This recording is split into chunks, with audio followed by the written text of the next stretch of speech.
The Serato sampler, or SP6 player as it used to be known, is one of the oldest performance features in Serato DJ.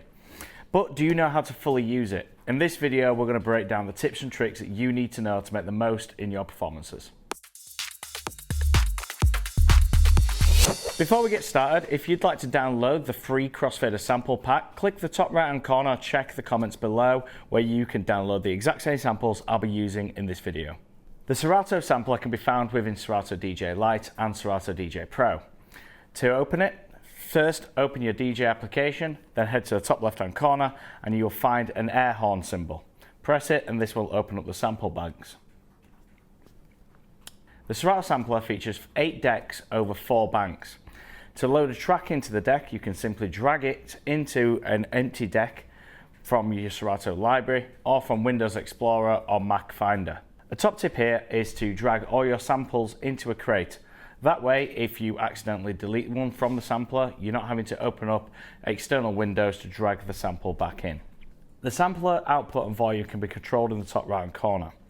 Selecting M means master, that means it will come out of all 4 channels regardless of what's playing. Be wary of this setting because if you have more than one deck or one channel open, you will get multiple layers of the sampler playing at once, meaning it'll be very loud. There's A, which stands for auxiliary if you have compatible hardware. On a controller, this means it will come out the master channel and not of any of the playing decks. That's a preferable setting for when using a controller. Alternatively, you have numbers 1 through to 4, and that relates to your decks, your virtual decks within Serato. Can be very handy if you're not using a certain channel. Say if you're not using channel 3, output your sampler to there and you've got full EQ control and volume on that dedicated channel. But if not, just be wary that if you select it to a channel that you are using, you are playing, it will layer on top of what's currently playing in that deck. Alternatively, you can change the volume on each individual sample. Each sample has its own little virtual deck within the sampler, and on the right hand side of this you can find the volume control for that individual sample. If the volume doesn't go high enough, you can click the little cog icon to go into the settings and change the gain on the far left hand corner. To change the speed of a sample, you can change the BPM by clicking in the top right hand corner and dragging up to increase or dragging down to decrease the play speed. If a BPM is not automatically detected, you can find the track within Serato's library, double tap on the BPM field and assign it a BPM. That way then you can see visually what BPM it is, and it will also help with the sync feature within the sampler. To activate sync on any sample, simply click the large sync button found in the bottom.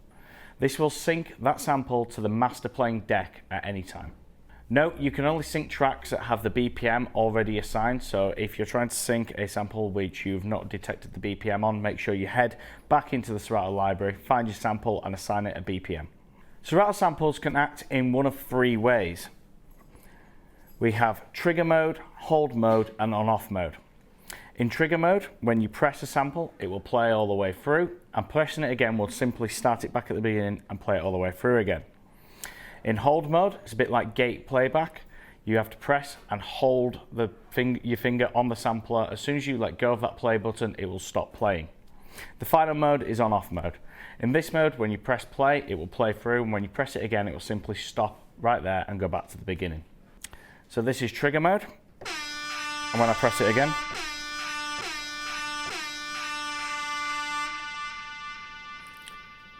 this is hold mode, and this is on-off.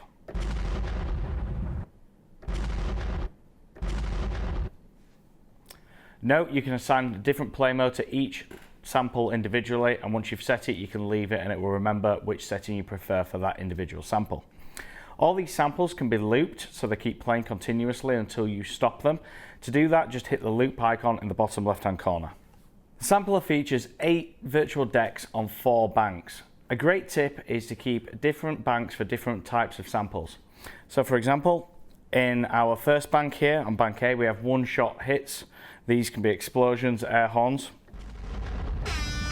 such as this.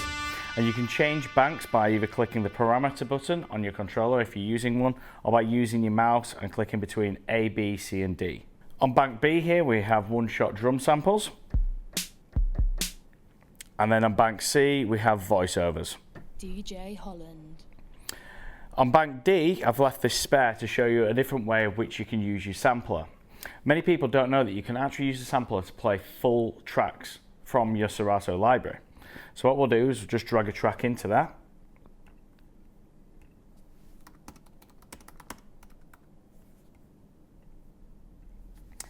So what we've done here is we've dragged in an entire track, and we can use this like a virtual deck almost. So we can play the track from the beginning. We can change its BPM obviously. As you can hear, the pitch is increasing because I've increased the speed. We can actually key lock the sampler by heading into the settings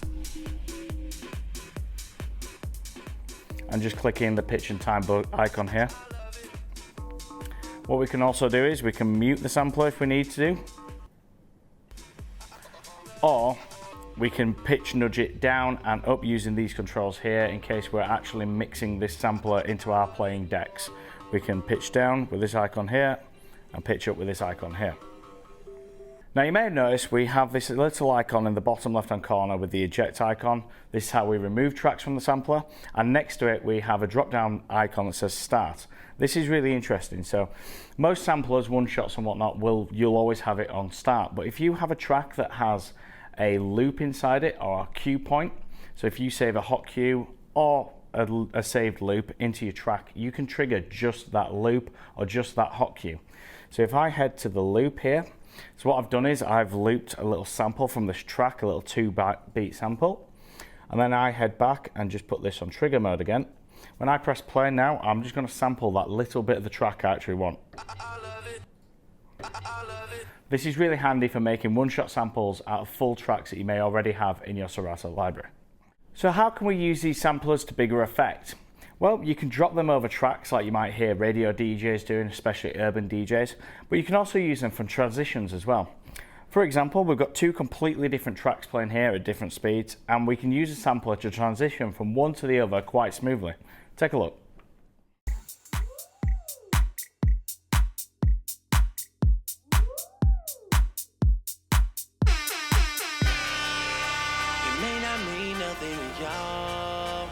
Understand nothing was done for me. That's just one way we could use a sample to get from one track to the other.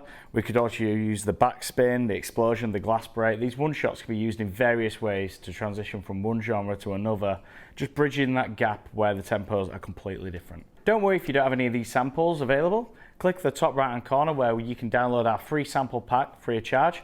And if you want to learn more about transitions just like that one, check out our transition course. We'll put a link to that in the comments below. And there we have it, the tips and tricks of the Serato sampler. We hope you found this video useful. If you have, give it a thumbs up and make sure you subscribe, and we'll catch you in another video sometime soon. Cheers.